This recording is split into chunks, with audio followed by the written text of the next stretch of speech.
in solitude, in uncertainty, that insight often arises. The kind of insight that does not fit neatly into a recommendation engine or a viral headline.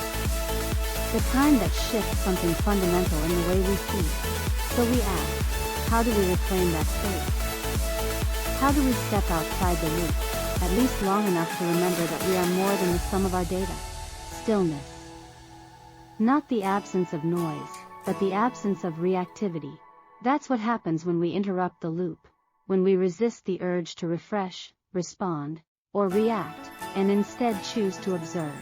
What emerges in that pause is not emptiness, but clarity. Meditation offers one path. But it doesn't need to look like crossed legs or chanting mantras. Stillness can arise during a walk, while staring at a tree, or in the space between breaths when no thought rushes in to fill the gap.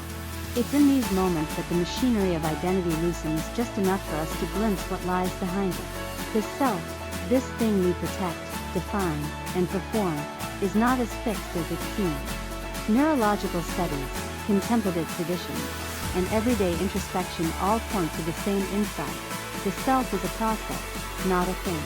It is constantly being updated, reassembled, and edited in real time. When we step out of the loop, even momentarily, we feel this. We sense the fleetingness of who we think we are. And while that can be disorienting, it is also liberating.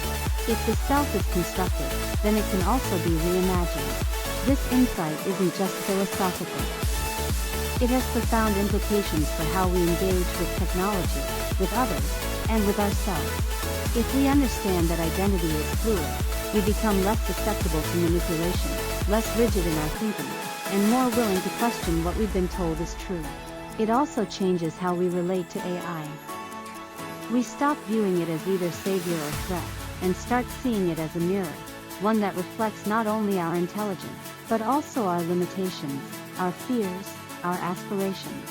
Because here's the deeper truth, AI isn't evolving in isolation. It's evolving in relation to us. Our data trains it. Our questions shape its development.